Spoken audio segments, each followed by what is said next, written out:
Hello there guys, it's me Unstable Voltage and welcome to Europa Universalis IV. I've been asked by quite a few people if I would cover this in some sort of tutorial capacity because it is quite a complex and difficult game to get started with. There's an awful lot going on with it and its user interface, and a lot of people who take a look at it get quite sort of stumped and perplexed by its complexity. So I thought I would give it a little bit of a go of trying to explain how this game works. Now, I've already recorded this video once and decided I wasn't happy with it because I waffled on for too long and didn't really explain everything. So I'm going down a different route with this. What I'm going to do is I'm going to start a game, play through it as if I would normally, but I will actually explain what I'm doing step by step as I go through. Now, I'm by no means an expert at EU4, but I can play it well enough to actually have a good time with it and get completely sucked into its addictiveness. So hopefully I'll be able to explain it well enough so that you can at least get a game started and begin to have fun with it. Now, at the time of recording, as you can see down here in the corner, this is version 1.7.3, and I'm also playing with the 3 main DLC packs, which is the Conquest of Paradise DLC, which allows you to play as the American native tribes and also to scramble and randomize the layout of the American continent. I'm playing with the Wealth of Nations DLC, which expands the trade options and allows you to build trade companies. And I'm also playing with the Res Publica DLC, which, to be honest, really only affects things if you're playing as a Dutch Republic, which I will not be for this game. So let's go into a single player game. Now, you actually have a list of bookmarks down here on the left-hand side, which will give you an interesting point in history for which you can start. You can actually start on any date between the 11th of November 1444 right up to the 31st of December 1820, which is when the game ends. Now, the thing to remember with EU4 is there isn't really a victory condition, so you really have to set your own goals in the game and decide what you want to do. Now, there is a score system, which is propagated by a number of things, such as how much land you own and how much money you're making and how big your armies are and things like that. So you can play towards score. So these are just bookmarks, but you can pick any date you want. Now, bear in mind, of course, some points in history, certain countries do and do not exist. So, for example, if I just click on the political map mode button up here, which is shortcut key W, you can see, for example, in 1444, Castile exists, but there's no Spain. If we were to jump forwards a few hundred years into 1701, you can see that there is actually a unified Spain. So if you want to play as Spain, you'll need to move the date on a little bit. What we're actually going to do is we're going to start right at the very beginning. We're going to start on the 11th of November 1444, and we're actually going to play as Castile. Castile is one of the recommended civilizations or nations for beginners. As you can see, this is a list of nations, these little shields. These are a list of nations that are considered to be interesting nations in this point in history, and the ones that have a slightly green glowing outline are the ones that are considered to be the easier ones, the ones recommended for beginners, which is the Ottomans, Castile and France. And then you've also got England, Austria, Sweden, Portugal, but we're going to go for Castile. That's who we're going to play as. If we look here on the right hand side, we can see that we are part of the Western Technology Group. Our nation is Catholic. We have a king who has 1 administrative skill, 1 diplomatic skill, and 2 military skill, which, to be quite honest, is pathetic. And our nation has an administrative, diplomatic, and military technology of 3. You can see this little difficulty slider. There's one for every nation, so if you click on a nation, it will tell you how difficult they are to play. And you can see that Castile has a relatively good economy, and its diplomacy and military are kind of down the middle, really. And currently in diplomacy we have a truce with Grenada, which is a little nation down here, until the 1st of January 1448. We're not going to play on Iron Man mode because I might need to reload something to show you something different if I mess up. We're not going to do Random New World. If you click that, assuming of course you do have the Conquest of Paradise expansion, it will completely randomize the layout of the American continent, which isn't all that great because sometimes it does make quite strange decisions. If we just have a very quick look in the options, we can see that I don't have any bonuses on either for myself or for the AI, playing on normal difficulty. And we also have historical Lucky Nations. Now, Lucky Nations is basically a list of events that can happen, like drawing cards in a game, and these events can have positive or negative effects, or sometimes they just, you know, give you little bonuses. If you put them on none, obviously you won't get any. If you put them on random, then it's random, whatever you'll get. It could be anything. If you put it on historic, then what you will actually get is random events that actually suit your nation and the period of time that you're in. So it'll seem to make more sense, and the game will flow more like history. So let us start.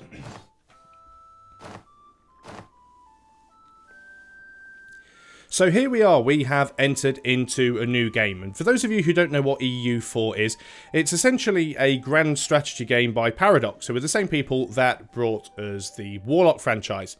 Now, it isn't really a real-time strategy, nor is it a turn-based strategy. It's quite a strange one. What you'll notice on the interface up here in the top right-hand corner is there is a pause button, and when you first enter the game, it will actually start paused. Now, you can toggle that with the mouse, or you can use the spacebar to pause and unpause the game. And you also have this little circle that goes, well, quarter circle that goes around the pause button, that if I hit the plus and minus, fills up and runs down. And that's actually the game speed. And you can also toggle those using the plus and minus keys on your keyboard. You can also see here that our current rank is 12th, which is what we have in total score. And we currently don't have any score anyway. And it will actually give you a rundown here of how you gain score. So I gain a stupidly pathetic amount of score each month due to my administrative rank, my diplomatic rank, and my military rank. So the more technology you have, or the higher your technology, the more score you will earn. So a couple of quick things that we'll go through on the interface before we get started. This little button here is actually quite useful. This is the outliner, and this will give you some instant details about what is going on within your empire. So it will actually add stuff and remove stuff as is needed. I can see my armies on here, I can see my merchants and my diplomats, and I can see my navies. Now, merchants and diplomats are also shown up here in the top. I can see my 2 diplomats here, so 2 of 2 because they are both free at the moment. As you can see, both diplomats are free. And my merchants are on 0 of 2 because both of my merchants are away busy steering trade. So let's look at what else we have on the interface here that we need to get going with. One of the things that you will see quite a lot are these little banners that appear down up here in the top corner. Green ones will almost always be present on the top. Those are things that are important, but you don't really always need to deal with them right away. You will have some yellow ones, which are fairly important, that you should look at as quickly as possible, and then you have the red ones, which are serious alerts that you need to deal with straight away. So the first thing that we're going to do, let's have a look at this red one here, because you will nearly always have this at the start of a new game, and it says I have too few rivals. You need at least 2 rivals to not get a penalty on our power projection and score.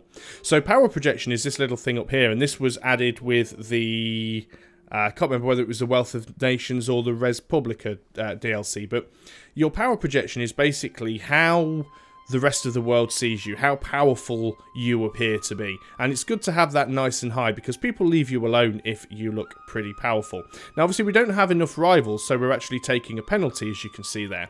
So let us click on this too few rivals banner, and that will actually bring up the appropriate screen here, the diplomacy screen. We can get to that by clicking our little shield, our coat of arms, in the top left hand corner, and clicking on the second tab, which is the diplomacy tab, but these banners will always take you straight there. So the first thing you can see is our enemies. Our enemies are Aragon and Morocco. So Aragon is this nation here, and Morocco is down here on the north of Africa. One thing that will make it slightly easier, we're currently in the terrain map mode. If we hit W, or click on this little button down here above the mini-map, and put us in the political map mode, you can actually see the individual nation colours. This is the map mode that you will probably spend most of the time in, because it's easier to see what is going on. Quite a lot of other useful map modes: trade map mode, imperial map mode, religious map mode, diplomatic map mode. The main ones you will actually ever use, like I said, is the political one, so you can see what's going on, and the diplomatic map mode, because that shows you who your allies are, and it shows you who, if anyone, you are at war with. So we are in green, and as you can see, we are sort of friendly with Grenada at the moment. We're not at war with anybody. We don't have any allies. If we were to click on another country, such as France, if we click on France, they're in green, and we can see that they're at war with England. So it's just a quick way to actually have a look at different nations, see what land they own, and who, if anybody, they are at war with. So let's go back to the political map mode. So we're going to go in and we are going to set at least 2 rivals. Now, you will only get, all you need to do to set a rival is just left click on the little shield. Now, you can see what you actually get for having a rival. Against a rival, we have the following benefits. You're more likely to get alliances with their enemies. You get 25% prestige, extra prestige from defeating them in battle. So prestige is this little number up here that looks like a medal, and your prestige is basically battle glory. So the more you actually win battles, the more prestige you get. And as you can see, it has quite a lot of effects. It increases your trade, it increases the morale of your armies and your navies, reduces the cost of mercenaries, you get papal influence, you get legitimacy, better relations with other nations. It really, really is nice to try and keep that as high as possible. You also get no trade efficiency penalty when embargoing. You get better spy offence, and you get a diplomatic power cost reduction for demanding provinces from them in a peace deal, which is something we will cover when we get there. So left click on the shield. You'll only have a certain number of these countries that you can actually rival, and it's all dependent on things like their proximity to you, their size. You're not going to get someone, so for example, I can't currently rival Navarra, because Navarra is a little tiny single province nation up here, so they're no threat to me. I can't rival them. Who I can rival, of course, is Aragon, who are my direct neighbours, so I'm definitely going to rival those. And I'm also going to rival the big blue blob, which is France. And now we have our 2 rivals. We can set a third, but we don't need to do it yet. We've already made that little banner go away. Now, as it said, one of the things you can do with rivals, it says no trade efficiency penalty when embargoing. You should always try and embargo people who you have rivaled. So, if we go over to Aragon and we right-click on their nation, that will bring up the diplomacy screen for Aragon. You can actually see it's got their shield there. This little button at the bottom will always go back to your own country. But if we right-click on Aragon, or you can actually do it from here as well in the diplomacy screen. If you actually find Aragon, we can click on them and go to their country here. And we can see various information about them. We can see who their king is. We can see who their heir is and what their heir skill is. We can see what their opinion is of us and what our opinion is of them. And we can see what their technology is. We can also see who they have truces with and alliances with. They lead a personal union with Naples. So you got a lot of important information there. And there's also a list of things that we can do with our diplomats. So what we want to do is we want to go into economic actions. So we want to go into economic actions and we want to issue an embargo. Issue an embargo and reduce the power of their traders in nodes where we have power. However, this will also reduce our trade efficiency unless they are our rivals. So they are our rival, so embargoing them isn't actually going to have any effect on us, but it will have an effect on them. We're going to do the same thing with France, so let's right click on France and we are going to issue an embargo. And as you can see, my first diplomat is already on his way to Aragon. It's going to take him 2 days to get there. If we send our diplomat to France, it's slightly further away. It's going to take 10 days for our second diplomat to get to France. So when we unpause the game, they will go off and do their thing. Now let's have a look at what else we have up here on these little green banners. Let's start with this one, Disputed Successions. Now, there are various different types of rulerships that you can have with the different nations in EU4. And if we look at ours, for example, we are, as we can see, right, where is it? We are a kingdom. So we are a feudal monarchy, a governmental form where power is shared between the monarch and the nobles, where the labour or military services are offered in exchange for land. If we have a look at some of the other places, we can see that Morocco is a sultanate. Among the earliest government types known to man, the country is ruled by a single individual with undefined power. That's a sultanate. Aragon's a kingdom. France is a kingdom. Armagnac is a duchy. A governmental form where power is shared between the monarch and the nobles, where labour and military service are offered in exchange for land. Rulers reign until death, so quite similar to the way that a kingdom works. Administrative Republic, Switzerland, and we don't have the Dutch yet because it's still Burgundy at this point, but when you get the Netherlands, it will usually become a republic. So you do have various different types of sort of rulerships go in this game. So what this disputed succession tells you is countries that lack heirs with a decent claim, because any country that has an heir, like we do, we have an heir who is age 19 and he has a strong claim. So our king is King Juan de Trastamara, and our heir is Enrique of the same name. So he is obviously, probably most likely, our direct descendant. So he has a really strong claim. Now we also have the same dynasty as Navarra and Aragon, which basically means that the rulers of these nations are from the same family. So potentially they could have a claim. If we didn't have a strong claim, if our heir didn't have a strong claim and our monarch died, it is possible that one of these two nations could make a claim against our throne. And that's what this basically shows you, this disputed succession. It actually shows you which countries have heirs that don't have a decent claim. Now, in order to be able to make a claim for the throne against another country, you need to have more prestige than they do. So this actually shows you how much prestige each of those different nations has. So if we look at Scotland, for example, Scotland has a prestige of 4, we have a prestige of 6. If we go over here and right click on Scotland, and it would actually be in the Dynastic Actions. Now, in order to claim throne, you need to have a diplomat to send, which we don't currently have because they're off going to Aragon and France to issue those embargoes. And we do not have the same dynasty as them. Like I said, you do need to be from the same family. And you can only claim their throne if you have a royal marriage. So the reason I showed it with those is because obviously I didn't have the right prestige. If we look at Navarra, for example, we could offer them a royal marriage, although we can't do it at the moment because we don't have a diplomat to send. And once we actually do that, we could potentially claim their throne. They don't actually have a legal heir at the moment. So it is quite possible that we could claim their throne quite easily, and that might be something that we do. Now we'll look at this one. We've got a little hammer and saw cross. This basically means that we can build some buildings. Now, whenever you've got some money free in the bank, it will usually tell you that you can build something. It says I can build an earthen rampart in the Canaries. If we click on that, it will actually bring up the build panel.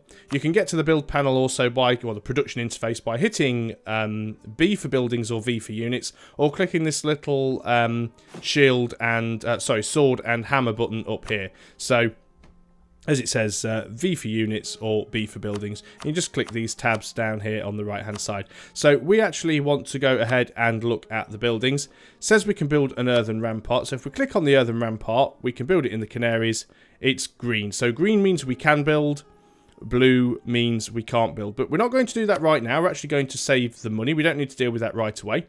The little white flag with the clock shows us that we have a truce with Grenada, which we already know about. Expires on the 1st of January 1448. So we can't actually declare, well, we could declare war against Grenada before that date, but we would lose stability. Stability is a very important part of this game, and that's represented up here by these little scales. Normally starts at 0, but can go up to positive or down to -3. And you get various different effects by having a certain amount of stability. Best way to see what those effects are is to click on your shield, go into the Stability and Expansion tab, and you'll actually see stability here. Each level of stability is multiplied by the following. So global trade power and national spy defense. So the more spy defense you have and the more global trade power you have, the cheaper it becomes. Each level of positive stability has the following effects. You get less national revolt risk, you get more tax from your provinces, it costs more to buy the next level of stability, Your missionary strength has increased, and your goods produced nationally is increased, but hardly by any. Each level of negative stability has the following effects. National revolt risk drastically increases. Interest per annum increases, so you start to get inflation. Your merchants become less effective, and your legitimacy, as in your claim to your own throne, becomes less. So you always want to keep your nation in positive stability. Now, you will get various random events that do affect the stability, and there are certain other things that will always have a negative impact on it. So, for example, if your leader dies, you will lose some stability. If you attack a nation that you have a truce with, you will lose stability. And also, if you attack a nation who you don't have a Casus Belli, a CB, against, you will lose stability. A CB is basically a reason for war. In order to go to war with someone, you actually need to have a good reason to do it. You can't just declare war on someone just because you want to. So if we look at Portugal, for example, if I right-click on them, I don't have any diplomats to send there at the moment, but I don't think we have a CB against them. At least we shouldn't do, not at this point. If we go on to Grenada, we do have a CB there. We have the Reconquest CB on Grenada. So we do have a legit reason to go to war with them. So there's two other buttons here that we haven't spoken about. The one with the empty chair is a free advisor slot. Now, this is one of the main things with EU4, is you have these numbers here. You have your administrative power, you have your diplomatic power, and you have your military power.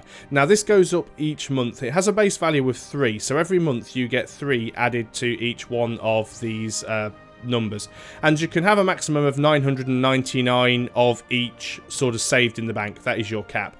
And these points are used for a various number of things. They're used for building buildings within different provinces, as well as cash. It actually uses these different power points, and depending whether it's an administrative, diplomatic or military building, depends on which one it uses. They're also used for various other things within the game, such as unlocking new ideas for your nation, increasing technology levels for these 3 different attributes, purchasing leaders for your military, coring provinces, negotiating peace deals. So these are very, very important. Now, I'd have to say that administrative power is probably one of the most important ones to have, and that's where you want to try and get the most if you can. But we have quite a lot in military. Now, what you can see is our military power has a monthly increase of 7, whereas our Diplo and administrative only have an increase of 3. Now, the reason for that is they all have a base value of 3. Our ruler, our king, has 1 admin. Oh, that's Grenada, our own country. Our king has 1 admin, 1 Diplo, and 2 military, which means, as well as the base of 3, 3, and 3, we also get 1, 1, and 2 from our ruler. That's why having a ruler with much higher stats is much better. And you'll also notice as well that we have national focus -1, national focus -1, and national focus +2. And the reason for that is if we go over to our government screen, you can see these numbers here, 3, 3, and 7. That's what we're gaining per month. Our national focus is actually on military power. I'm going to change our national focus to administrative power, which now means the administrative power goes up to 6. So the administrative is now getting the +2, and the diplomatic and the military is now getting the -1. Now we have 3 slots for advisors. We can have an administrative advisor, a diplomatic advisor, and a military advisor.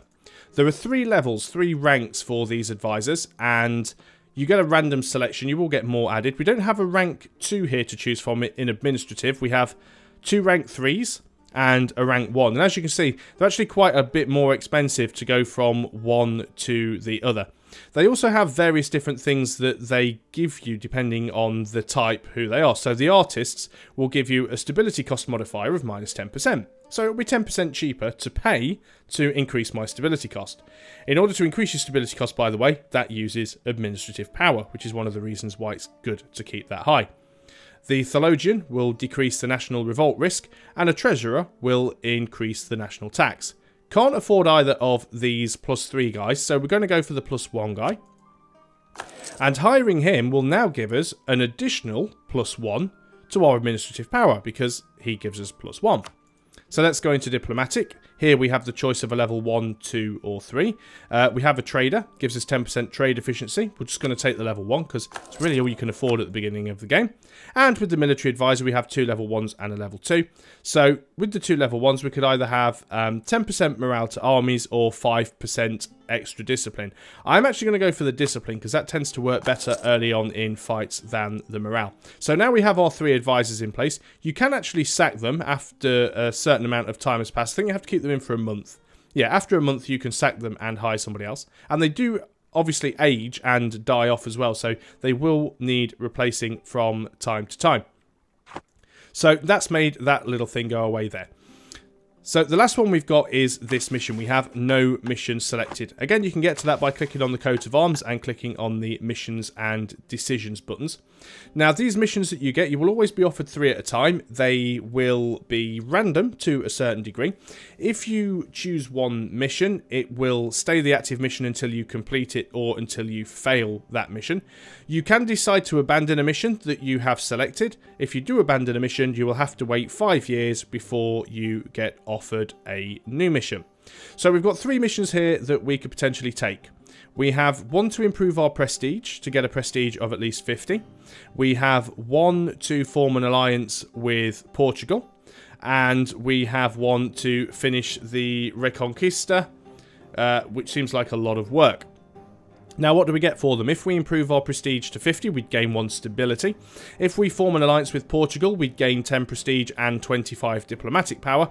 And if we manage to finish the Reconquista, we would gain 15 army tradition and lose 4 war exhaustion. So I think what we're going to try and do, if we can, is get an alliance with Portugal at this point. So I'm going to click on that one, form an alliance with Portugal. Now, we also have a list of national decisions down here as well. Most of them are greyed out because we can't actually do them yet. But the most important ones are the ones that appear in green, because these are the ones that are really important decisions for your nation. And for Castile, those are to form the Spanish nation. Now, there's 2 ways of doing it. There's 2 options. You can either do it militarily or diplomatically. In order to do them, they both require us to have an administrative technology of at least level 10, which at the moment we don't, it is only level 3. Both of them require us to be at peace and not to be a subject nation. Well, we are at peace, and we're not a subject nation, we are an independent nation. And also, not one province is Spanish in Grenada, and one of the following must be true. Either Aragon must be governed by the ruler of Castile, or Aragon must be a vassal of Castile. Or for the military one, we just need to own a lot of those cores. So basically, whichever one of those we get to choose, we need to make sure we have all of Grenada. We need to have, I think Navarre is in there as well somewhere. No, maybe not Navarre, but we need to have all of Grenada and we need to have Castile on board. So, don't know which one of those we're going to be able to take at this point. We don't have any policies to enact right now. We have to complete idea groups to put policies in play. They are a new thing, again, either added in Res Publica or the Wealth of Nations pack. I don't recall which one.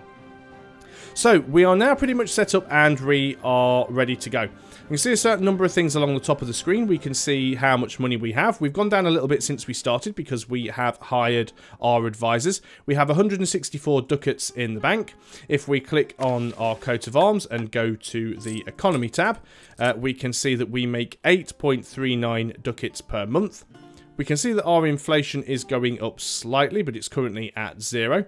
We can take out loans and repay loans here. We can see where all of our money comes and goes. And we can adjust how much maintenance we are spending on our colonies, missionaries, army, and our fleets.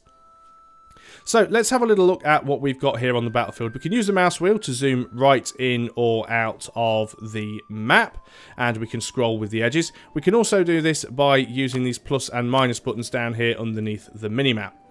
So what you can see here, these guys have got the same coat of arms as me because they are my armies. And I've actually got 2 armies at the moment. Each number represents the number of regiments in the army, which is 1,000 men. So this stack of 20 is 20 regiments, and you can see that army is right here. Now, if we select this army, you can click on them, or you can actually select them from the outliner. It will actually show you the breakdown for each of these individual armies. So this stack of 20 contains 15 regiments of infantry and 5 regiments of cavalry. We don't have any artillery in this regiment at all. Now, one important thing to note with cavalry, and this does depend on the nation you are playing, because some of the Eastern technology groups can get away with a higher percentage, but certainly for the Western technology groups, you cannot have more than 50% cavalry compared to your infantry in a battle, or you will suffer the insufficient support penalty. So basically, if you have 10 regiments of infantry, you can't have more than 5 regiments of cavalry, otherwise you take a bit of a penalty. We've got a single regiment over here, which is just 1 regiment of infantry, and we can see that neither of these armies actually have a leader at the moment, so that is something that we will need to do. And we will also see down here we actually have 2 navies. Now, these 2 navies are both stacked on top of one another, and you can tell that by the fact that there are actually 2 green shields down here. Now, if we look at our navies, we have 1 navy of 11, and there's another navy of 7. And you can see that the shields change colour, because we only have 1 selected. Now, when we deselect them, it shows us the full stack.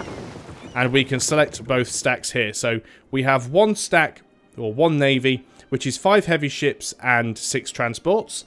And we have another navy, which is 7 light ships. Now, your light ships are normally used for trade. So what we're going to do, we're going to select the light ships. We can see them there. We've got 7. And what we want to do with these is we want to protect trade, because that will actually help us get some more money coming in. So we have a look down here and we can see a list of all the trade routes. These little plus buttons means we are collecting trade, because we actually have a merchant in Sevilla and Bordeaux collecting trade. So what would be nice to do is if we could actually steer some more trade into Sevilla or into Bordeaux. So let's zoom out a little bit, and what we can actually do is we can hit E and bring up the trade minimap. And as you can see, this is Sevilla, where one of our merchants is, and you can see by this little picture at the bottom where he is. And we also have another one here in Bordeaux. So what would be nice is if we could steer some more trade from Genoa down here into Sevilla, because currently there is only 0.41 ducats coming from Genoa and going down into Sevilla. So let us select that fleet of light ships, and we want to protect trade from the Genoa trade route. So we're going to click send, and we are also going to select the go home at war option, which means when we get a war declared, or we declare war on somebody, the boats will come home and dock, and they won't be such a big target for pirates. Just going to unpause the game a little. It does take a certain amount of time for it to update, and there you can see it's gone from 0.41 to 0.47. Not a huge amount of money, I admit, but when you're only earning 8.39 per turn, per month, it actually all adds up. And it's early days, but it gives you a rough idea of how the steering of trade works. So, what are we going to do? Well, first of all, we are going to rename this fleet, actually. We're going to click on it, and I'm actually going to click on its name up here, and I'm going to rename it T for Trade Genoa. And the reason that I do that is because if it goes home, or you end up accidentally selecting it or telling it to go somewhere else or do something else, it's very nice to be able to see where it was, and it's easier to select. So I know that this is my Genoa trade node fleet right there. So let's unpause again. I want to wait for some of these diplomats to come back. We can see some things going on down here. We can see that Navarra entered a military alliance with Aragon. Bit of a shame. Sometimes they offer to go into an alliance with ourselves, and they didn't at this point. What I would like to do is offer an alliance to Portugal, because that is part of our mission. So we're going to right click on Portugal. Now, Portugal do have a decent opinion of us. So we're going to go into alliance actions, and we are going to offer them an alliance. Now, you'll either see a green tick or a red cross, which basically means this is their chance of accepting or declining. They've got a green tick. They will most likely accept, because we have 90 points of positive influence, only 52 of negative, and you need at least 1 more positive than negative for an acceptance, and we have 38. So we're 38 points in the positive. They've got a friendly attitude towards us, they trust us, they like our army strength. The only negative is you can only have a certain number of great power allies. They've got a -50 for that, mainly because they're already allied with Aragon and with England. But we are going to offer them an alliance, and you can see there's the sort of yes-no sway how much it's likely to go. So we'll send our diplomat to Portugal. Now let us unpause the game.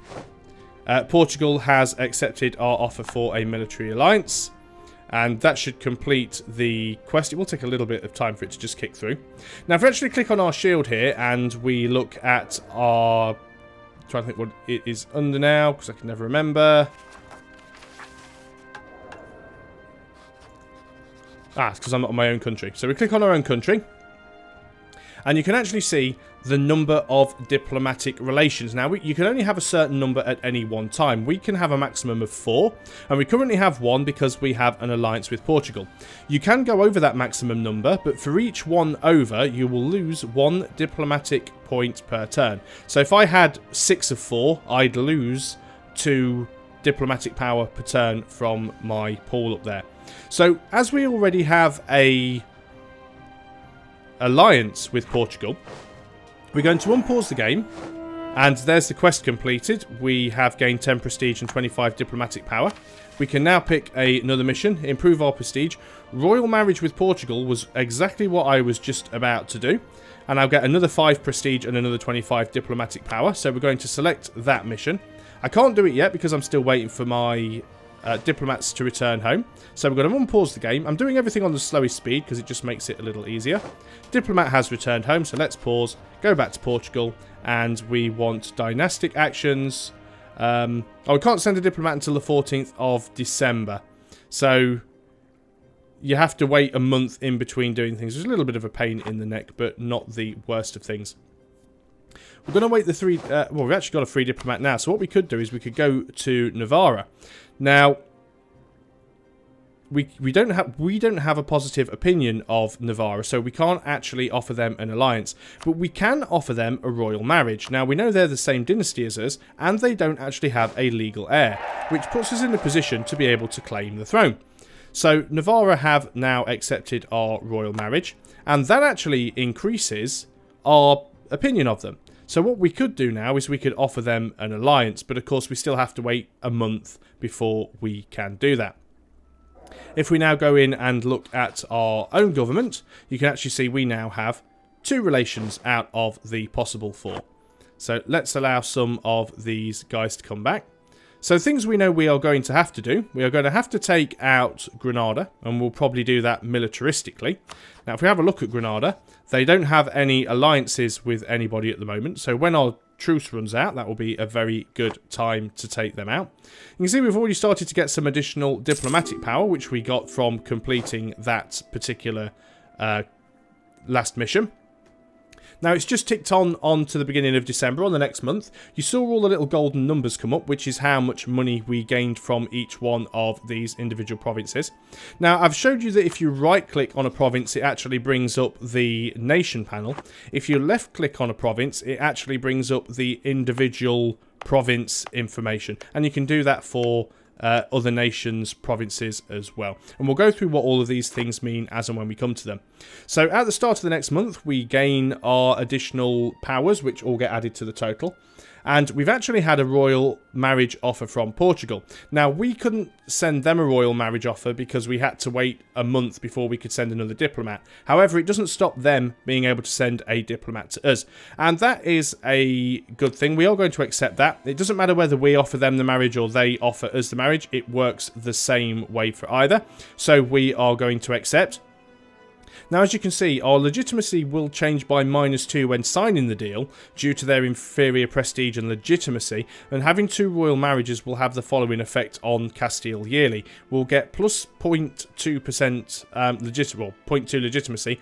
It'll improve our relations by 2%, and it gives an increased chance of a new heir by 10%. So we now have a royal marriage with Portugal. If we unpause the game, it will eventually complete that mission, and now we gain another 5 prestige, and we gain another 25 diplomatic power, and we can now select another quest.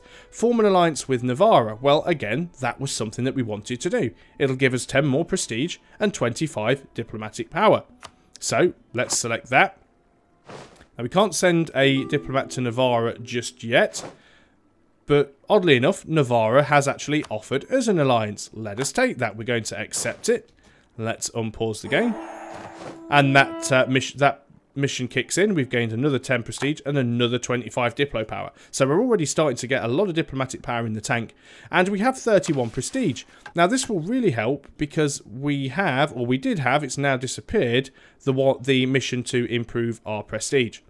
So we can either solidify our papal relations, which is the Papal State's opinion of Castile is at least 100. It would only give us 5 prestige though, which is not great. We could protect against France, which means we have to have an army equal to or larger than France, and that would give us 5 army tradition. Now that would be great. If we actually click on our military here, and we can actually have a look, we do actually have a leader already, and we want to have a look at our land force limit. Our land force limit is 21 of 28, so it's very, very difficult for us to have more a bigger army than France, because if we can go over our force limit, but if we do go over our force limit, it costs us a huge amount of money in army maintenance. But we may well give that a go and see if it works out. So there are a few more things to talk about, but I'll do that on the next video, where we're going to talk about actual getting into declaring wars, getting into combat. We'll talk about different armies, how to create troops. We'll talk about manpower and reinforcing, because that is one of the major parts in this game. But I think what I've showed you so far gives you a little bit of information on how to just get the game started, how to get it up and running, how the mission system works, how you can interact with other nations, and some of the more basic diplomacy in Europa Universalis IV. So if you guys are interested in seeing more of this, give the video a thumbs up or leave some information in the comments, just so that I know that there's an interest and you guys would like to see more of this. And I probably won't do a complete playthrough because, as I've said before, there isn't really a win condition to this game. You just sort of make your own goals and keep playing. And I've seen people do series of EU4 that have gone on for 100 videos, and I've got no intention of doing that. I'm just going to play up to a point where I feel that I've explained everything that I can and shown you guys enough to be able to go out there and play the game and enjoy it. So thanks a lot for watching, guys. I'll see you on the next video. Until then, goodbye for now.